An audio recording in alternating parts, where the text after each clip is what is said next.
हमारे हजरत एक बड़ी खानदानी बात किया करते थे। आज वो बातें हमें समझ में आ रही हैं। उस वक्त तो हम मदरसे में ही रहते थे ना, बाहर दुनिया में निकले नहीं थे, तो हम कहते पता नहीं किस किस्म की बातें कर रहे होती। आज जब दुनिया में निकले हैं तो अब पता चल रहा है भाई बड़ी सही किस्म की बातें कर रहे होते थे।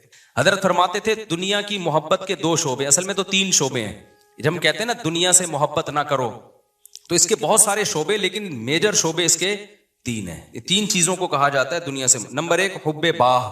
बाह का मतलब शहवत परस्ती, ठरक, लड़कियों को देखने का हर वक्त, फौज फिल्में का, और हर वक्त जो है ना हलाल पे कमबख्त को कनात ही नहीं हो रही है। कुछ ऐसे ठरकी सोसाइटी में होते हैं कि नहीं होते, कहीं कोई आंटी गुजर रही हो तो घर तक पहुंचा के आएंगे उसको। अपनी बीवी से बात करने का टाइम नहीं है, हर एक की बीवी को घूर घूर के, उनसे बर्दाश्त ही नहीं होता। इट इज कॉल्ड ठरक। ये हुब्बे बाह कहलाती है। क्या कहलाती है? इसको लफ्ज याद रख लें, हुब्बे बाह। बाह होनी चाहिए। बाह कहते हैं मर्दानगी को। ये बाह तो जरूरी चीज है सेहत के लिए। ये ना हो तो आदमी शादी कैसे करेगा, औलाद कैसे होगी, बीवी से मोहब्बत कैसे करेगा। लेकिन बाह एक हद से आगे तजावुज करती है तो ये ठरक बन जाती है। यानी हुब्बे बाह का उर्दू में आसान नाम लफ्ज क्या है उसके लिए? ठरक। नहीं, ये बात समझ में? तो बाह तो होना जरूरी है। अगर बाह ही खत्म हो जाएगी तो फिर तो आदमी आदमी नहीं रहेगा ना, वो तो पजामा टाइप की चीज बन जाएगा बिल्कुल। लेकिन हुब्बे बाह कहते हैं ठरक को। एक होती है ठरक हद से बढ़ी हुई। कहीं भी कोई लड़की नजर आ रही है तो ठरक के अलावा किसी और नियत से देखता ही नहीं है उसको। होते हैं ऐसे सोसाइटी में लोग, इनका इलाज भी करना पड़ता है, इनको छुड़वाना पड़ता है, कुछ दिन औरतों से दूर रखना पड़ता है। किसी को लड़कों की ठरक भी अल्लाह माफ फरमाए तो बहुत ही गलीज ठरक है, ये भी पड़ जाती है किसी को। तो इतनी हो कंट्रोल में, शहवत कंट्रोल्ड होनी चाहिए। आपको हलाल और हराम का फर्क होना चाहिए। तो जिसके अंदर ये ठरक है तो इसको भी तसव्वुफ की इस्तिलाह में कहा जाता है ये दुनिया की मोहब्बत का मरीज है। होते हैं कुछ लोग ऐसे, नमाज भी पढ़ रहे हैं, रोजे भी रख रहे हैं, ज़कातें भी दे रहे हैं, अल्लाह अल्लाह भी कर रहे हैं, मगर कहते हैं भाई औरत हमारी मजबूरी है। भाई वो क्या कहते हैं भाई? तो बस वो कहीं भी ऐसे मैंने देखा काउंसलिंग करने वाले नेक लोग किसी खातून को समझा रहे हैं कि अपने शोहर से मोहब्बत करो। इतनी मोहब्बत से समझाया कि औरत को इससे मोहब्बत हो गई, क्योंकि इस मर्द के अंदर ठरक थी। ये समझाते हुए इसकी नीयत क्या थी? खराब। बाज लोग होते हैं तमीज से समझा रहे होते हैं, ऐसे एटीट्यूड औरत के सामने पेश कर रहे होते हैं तो औरत इससे मुतासिर हो जाए। तो बताते नहीं है कि हम बुरे हैं, लेकिन एटीट्यूड से लगता है कि भाई तुम दो नंबर आदमी हो। तुम क्या हो? एक आदमी कह, मैं किसी दाढ़ी वाले के पास अपनी बेगम को लेकर गया ताकि वो मेरी बेगम को समझाए। वो दाढ़ी वाला कह रहा है आधा घंटा तक मेरी बेगम ही को देखता रहा कमबख्त। कह रहा मुझे इतना गुस्सा आया। तो मैंने कहा तुम पहले तहकीक तो कर लो कि किसके पास लेके जाना है, किसके पास लेके नहीं जाना। समझवाओ उस आदमी से रहे हो जिसके बारे में खुद खतरा है कि इतना ना समझा, ऐसा ना हो ये समझा के अपने साथ ही ले जाए। बाज लोग समझाने के लिए घर पहुंच जाते हैं। तो ठरक कि भाई जो अल्लाह ने आपके लिए बनाई है वो आपकी है, बाकियों से ना उम्मीद, खत्म, हमारी कुछ नहीं लगती, ऐसी की तैसी जाओ भाई। ये ठरक जिस दिन खत्म हो गई तो इसका मतलब दुनिया की मोहब्बत 1/3 आपके अंदर खत्म, 1/3 आप इंसान के बच्चे बन गए। दूसरा शोबा हुब्बे माल, पैसे की ठरक। पैसे की मोहब्बत बुरी नहीं है, ये नेचुरल है, क्योंकि पैसों से बहुत सारी जरूरतें पूरी होती हैं इंसान की। मोहब्बत ना होगी तो कमाएगा कैसे? एक आदमी को नोट अच्छे ही नहीं लगते तो वो सुबह जाएगा, कमाएगा, मजदूरी करेगा वो। तो इस्लाम ने ये नहीं कहा कि पैसे से मोहब्बत ना करो। वइन्नहु लिहुब्बिल खैरि लशदीद, खैर कहा अल्लाह ने, इससे बेशुमार जरूरत पूरी होती है। जैसे बाह की मोहब्बत बुरी चीज नहीं है, ठरक बुरी चीज है, एक लिमिट में होनी चाहिए, ऐसे ही पैसे की मोहब्बत भी बुरी चीज बोलो नहीं है, नेचुरल है। कोई कहता है ना किसी आलिम के दिल में पैसे की तलब ही नहीं है, झूठ बोलता है वो। क्यों नहीं है भाई तलब? ये कैसे मुमकिन है कि एक आलिम दीनों बुजुर्ग को पैसे की तलब ही खत्म हो जाए? वो खाएगा कहां से? भीख मांगेगा लोगों से? बीवी बच्चों पे कैसे खर्च करेगा? पढ़ाएगा कैसे अपनी औलाद को? और शादियां कैसे करेगा? एक नहीं होती, 2-3 कहां से करेगा वो? तो ये जो इस तरह की बातें करते हैं ना, हजरत जी के दिल में पैसा होना ना होना बराबर है, हजरत को कहीं से 1 करोड़ रुपए आ जाए या नहीं आए कोई सेहत पे असर नहीं पड़ता। इसका मतलब ये हजरत के अंदर के सॉफ्टवेयर क्या है, ये अपडेट ही नहीं है। ये ऐसे ही जैसे हमारे हजरत इतने नेक हैं, कोई औरत गुजर जाए, हसीनाएं आ जाए, कोई भी कुछ होता ही नहीं है, भाई हजरत नहीं है, ये कुछ और चीज फिल्म है ये केस कुछ क्या है, ये कुछ अलग केस है, इनको इलाज की जरूरत है। वो मैं अक्सर लतीफा सुनाता रहता हूँ, वो पुराना हो गया बहुत, अब दोबारा सुना देता हूँ। वो एक देहाती किसी मौलवी साहब के पास गया कि मौलवी साहब मुत्तकी, बार बार कुरान कहते हैं मुत्तकी जन्नत में जाएंगे, मुत्तकी जन्नती, मुत्तकी किसे कहते हैं? वो बेचारे देहाती मौलवी थे, उन्होंने कहा मुत्तकी उसे बोलते हैं जो हसीनाएं गुजर जाएं बाल हिलाती हुई लहलाती हुई, उसे कुछ भी, इतना नेक है उसे कोई फीलिंग ही पैदा नहीं होती। तो वो बेचारा देहाती, वो उसने बोला अच्छा इसको तो हमारी जबान में इसको तो हिजड़ा बोलते हैं, तो जन्नत सिर्फ हिजड़ों के लिए बनी है क्या? तो वो मौलवी साहब ने गलत एक्सप्लेन किया। भाई जब औरत का इस तरह होगा तो इंसान के जज्बात तो पैदा होते हैं। ठरक का मतलब ये होता है हद से बढ़ी हुई, हलाल और हराम में रगबत पैदा होना तो नेचुरल है, उस रगबत को पूरा मत करो, उसको कंट्रोल में रखो। देखो कोई आदमी अपने पैसों से निहारी खा रहा है, खुशबू से आपको भी दिमाग हो जाता है बाज दफा, यार होटल से हम गुजर रहे होते हैं ना, बड़ी जबरदस्त सी खुशबू आती है, बाज दफा हमें एक बड़ी खुशबू आई तो क्या करते हैं हम, आगे निकल जाते हैं बस, और क्या है। अब खुशबू बड़ी जबरदस्त है, आपने उससे प्लेट छीन के खाना शुरू कर दिया, यार बड़ी जबरदस्त, मैं बर्दाश्त नहीं हो रहा। अगला कहेगा बर्दाश्त नहीं हो रहा तो बर्दाश्त कर भाई तू, या तो अपने पैसों से खरीद के खा ले, कह रहे पैसे नहीं है तो फिर बर्दाश्त कर भाई तू। तो ये है ठरक। ये क्या कहलाती है? ढक्कन खुला, बस खुशबू आई और देग में घुस गए। ये नहीं देख रहे कि ये देग का ढक्कन मेरे लिए खुला है या किसी और के लिए खोला गया है। होते हैं बाज लोग नदीदे, होते हैं ना बाज लोग नदीदे, कोई भी खा रहा है शादियों में, उधर चले गए उधर चले गए। भाई कोरमे की जब देग खुलेगी तो खुशबू आएगी, अच्छी भी लगेगी, यहां तक नेचुरल है। खुशबू ही नहीं आ रही तो नाक खराब है, खुशबू आ रही अच्छी नहीं लग रही तो कोरमे का जौक ही नहीं है तुम्हारा। तुम कोई सिगरेट और पान गुटके ही खाया करो जाके, तो जौक ही नहीं है तुम्हारा, जौक खराब हो गया है। तो इसी तरह याद रखो, जैसे शहवत एक लिमिट में, ये सेहत की अलामत है, लिमिट क्रॉस करेगी तो ये ठरक है। इसी तरह पैसे की मोहब्बत एक लिमिट में, ये सेहतमंद होने की, दिमाग सही काम कर रहा है, इसकी अलामत है। आपके फितरत सलीमा पर होने की अलामत है। जिसमें ये मोहब्बत है ही नहीं पैसे की जरा सी भी, इसका मतलब भाई ये पागल है, इसका दिमाग, पागलों में मोहब्बत बच्चों में थोड़ी होती है। बच्चों को, जो बिल्कुल छोटा बच्चा है जिसको पैसे का ना पता हो, 5,000 का नोट पकड़ाओ, 5 रुपए पकड़ाओ, उसे कोई फर्क, वो खाना शुरू कर देता है, ऐसे ही करता है ना, फाड़ देता है वो। लेकिन एक है ठरक पैसे की। वो ठरक क्या है? हलाल हराम की परवाह किए बगैर कमाना, हर वक्त उसकी फिक्र को मुसल्लत कर लेना। पता भी है दुनिया मुसाफिर खाना है, लिहाजा पैसा मिल जाए अच्छी बात है, नहीं मिला तो कोई बात नहीं, रूखी सूखी सा गुजारा कर लेंगे। तो ये क्या है? ये इसकी अलामत है भाई, ये मोहब्बत लिमिट में है। फिर उस पैसे से आखिरत भी कमाता है, सदका खैरात भी करता है। उसे पता है यार जब मुझे यहां पैसे की जरूरत है तो सदका करके आगे भी तो भेजो ना। ये क्या बात है, हजारों साल जहां रहने हैं वहां तो पैसा इन्वेस्ट कर नहीं रहा, और जहां थोड़े दिन रहना है उधर बनाए चला जा रहा है। तो ये भी ठरक है, ये मोहब्बत नहीं है, बल्कि ये हद से बड़ी भी मोहब्बत। और तीसरी चीज जिसको हुब्बे दुनिया कहा जाता है, वो है शोहरत का शौक। हर जगह मेरी टांग ऊंची रहे। इसमें भी एक जायज है, हर शख्स चाहता है कि मेरी इज्जत हो, ये बुरी चीज नहीं है। अपनी बेइज्जती पे बेइज्जती महसूस हर एक को होती है, ये बुरी चीज नहीं है। जिन लोगों को अपनी बेइज्जती पे बेइज्जती महसूस नहीं होती ना, वो इज्जतदार लोग नहीं होते, वो नॉर्मल लोग नहीं होते, वो फिर बेइज्जती होते हैं। जैसे एक आदमी किसी इलाके में गया और आके कहता है शुक्र है मेरी इस इलाके में इज्जत नहीं है। लोगों ने पूछा इसमें शुक्र की क्या बात, कह रहे अगर इज्जत होती तो आज मेरी बहुत ज्यादा बेइज्जती हो चुकी थी, लेकिन बेइज्जती हुई है, लेकिन वो मुझे महसूस नहीं हुई क्योंकि मेरी पहले से इज्जत है। इज्जत तमाम नेमतों में सबसे बड़ी नेमत है, समझ रहे हो? सबसे बड़ी नेमत क्या है? इज्जत। लेकिन लिहाजा इस इज्जत को अरबी में कहते हैं जाह, वजीह, सुना है ना लफ्ज वजाहत वाला। तो और दूसरा लफ्ज मानो तो जाह।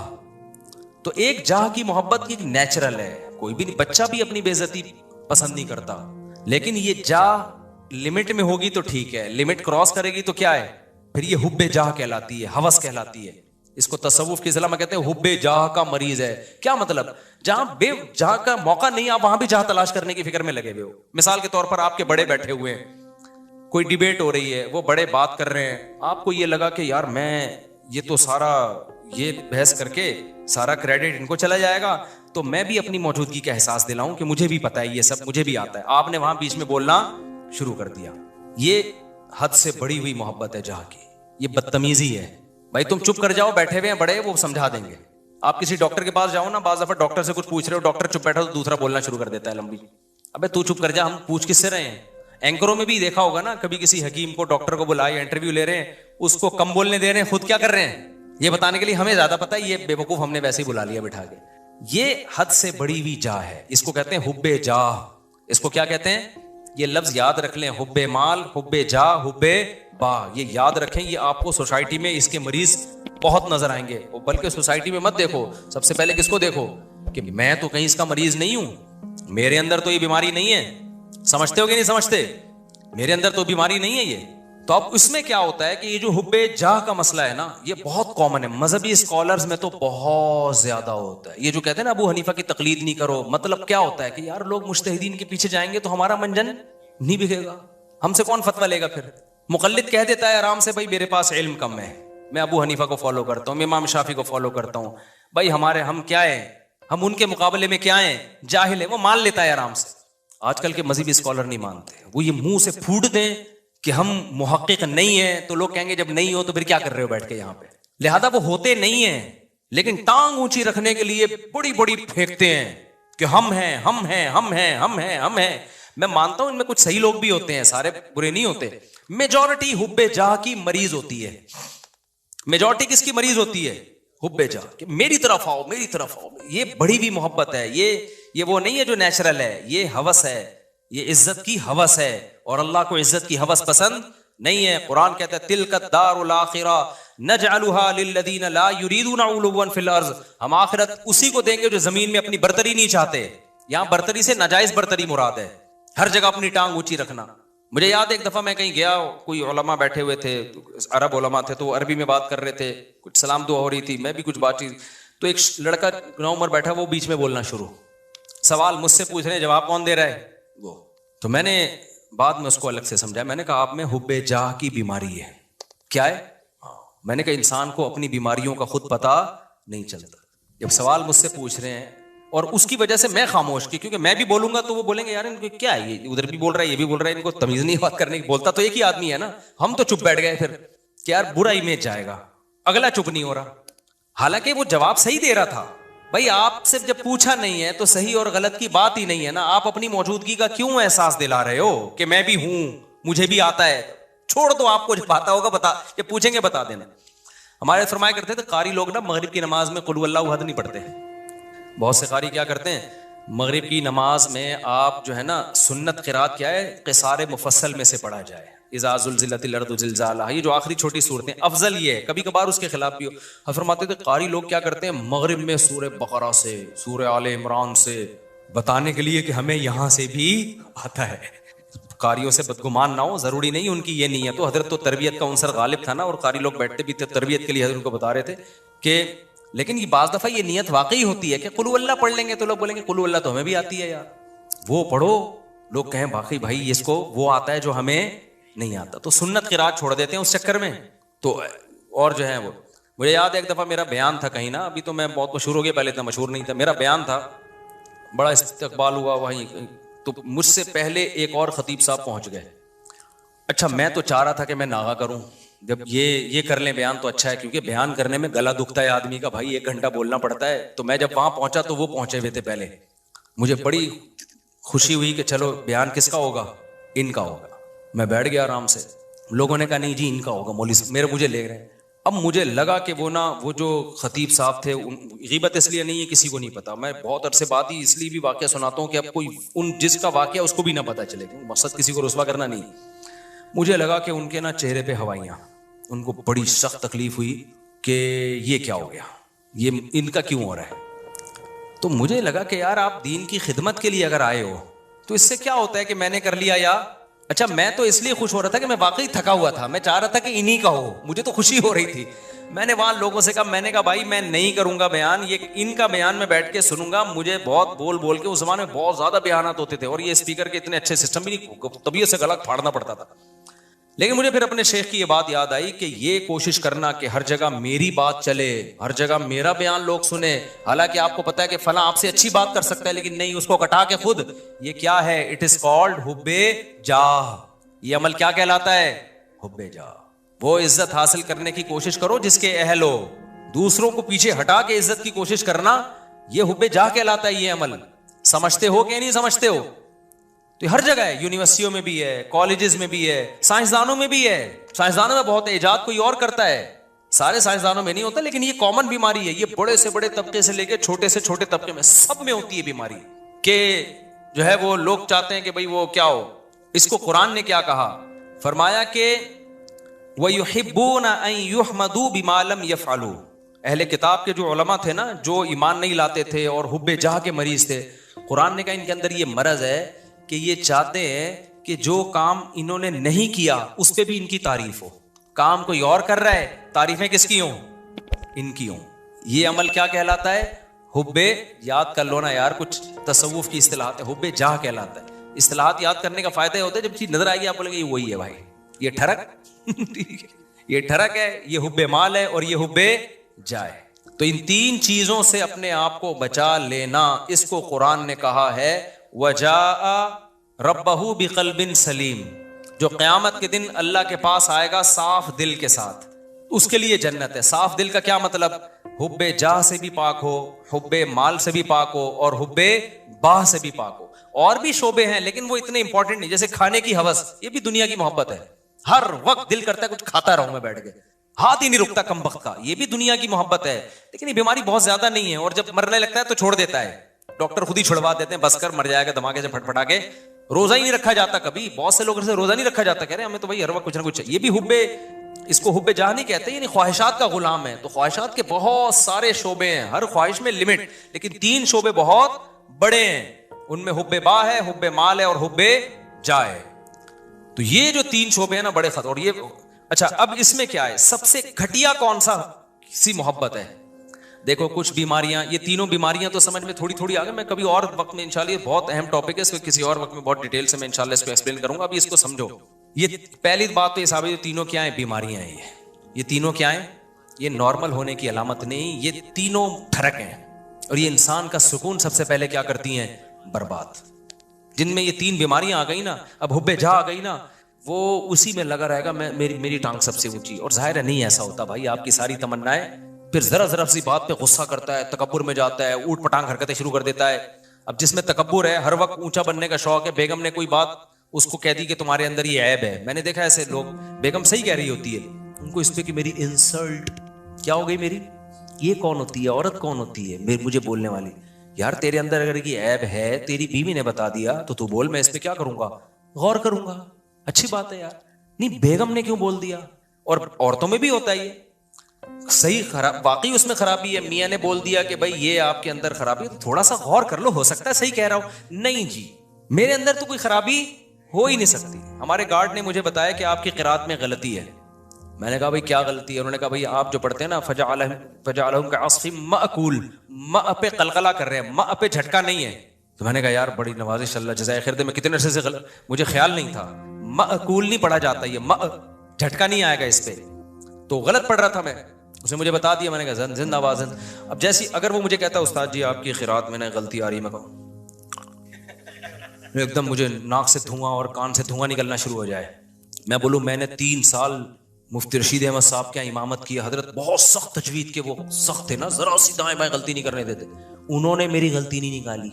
मैंने फलां से पढ़ा, फलां से पढ़ा, इतने अरसे से किसी ने आज तक नहीं कहा एकदम धुआं निकल ले लाल शुर। तो गलती भी गलती रहेगी और सेहत, डिप्रेशन में कौन जाएगा? वो नहीं जाएगा, वो कहेगा ठीक है भाई आप पढ़ते रहो यही कहेगा। डिप्रेशन में कौन जाएगा? मैं जाऊंगा। तो मैंने बोला भाई हमने ये दावा ही नहीं किया कि हमसे कोई गलती नहीं हो सकती, भाई हमने गलती हो रही है तो मैं पहले, मैंने कहा बताओ यार। उन्होंने कहा फजालुम कास्फिम मअकूल, झटका लेके पढ़ रहे हैं। मैंने कहा चलो आइंदा दोबारा पढ़ूं तो बताना। फिर एक और लफ्ज है अलैहिम नारुम मुअसदा, यहां भी मैं झटका ले रहा था, मुअसदा। उसने कहा उस्ताद जी आपने गलती ठीक नहीं की है। फिर वही मैंने कहा मुझे जबान पे वो चढ़ गया वही लफ्ज। आज अलम तारा मैंने जानकर पढ़ी, फिर मैंने मअकूल पे झटका नहीं किया। मैंने कहा यार थोड़ा प्रैक्टिस करता हूं इस। तो अगर मैं यूं करता हूं, मैं कहता हूं ऐसे, मैंने देखा हुब्बे जहा के मरीजों को ना एकदम धुआं निकलना शुरू हो जाता है जब आप उनको गलती बताओ ना, एकदम नीले पीले, एकदम नाक ऐसी फूल जाती है उनकी। तो फिर वो मोटिवेशनल स्पीकर को सुनते हैं, डिप्रेशन कैसे खत्म की जाए वो मोटिवेशनल स्पीकर सुन रहे होते हैं, अबे तू अपना तकब्बुर फिरौनियत खत्म कर, फिरौनियत खत्म कर। तू क्यों अपने आप को नेक समझ रहा है? भाई हम नेक नहीं है, सीधी सी बात है, हम आड़े तिरछे टेढ़े मेढ़े हैं। तो कोशिश कर रहे हैं। अब आप कहें नेक नहीं है तो फिर यहां बैठे हुए कोशिश कर रहे हैं भाई नेक बनने की। ये नहीं कह रहा कि मैं बुरे हैं हम, मैं तो ये कह रहा हूं हम ये दावा नहीं कर रहे कि हम क्या हैं, नेक हैं। हम तो भाई सीधे साधे से इंसान हैं, कोशिश करते हैं बुराइयों से बचने की, और अगर अल्लाह ना करे कभी बुराई हो जाए तो कोशिश करते हैं भाई उसको तौबा करें। कोई गलती हमसे ऐसे माकूल भी तो गलती हो गई ना, कोई बता देगा तो कोशिश करेंगे उसको सेट कर लें। तो बड़े बड़े दावे ही ना करो भाई, ना अपने आप को बहुत बड़ा फंटर समझो। नॉर्मल समझोगे तो लाइफ को क्या करोगे? इंजॉय। जहां ये समझ लिया कि मैं कोई अलग ही फिल्म हूं, डिप्रेशन, स्ट्रेस तक और टेंशनें आपको आके घेर लेंगी भाई, अजाब में पड़ जाओगे, मुसीबतों में फंस जाओगे आप। ना फूफा बनाओ अपनी। हाँ, जितना अल्लाह ने मर्तबा दिया है वो ठीक है, जितना अल्लाह ने दिया। हर आदमी का एक स्टेटस होता है, वो नेचुरल है, उससे आगे निकलने की कोशिश ये स्टेटस तो अल्लाह ने किसी को दिया ही नहीं है कि तुमसे गलती नहीं हो सकती, ये तो नामुमकिन है। ये क्यों समझ रहे हो अपने आप को? समझते हो कि नहीं समझते?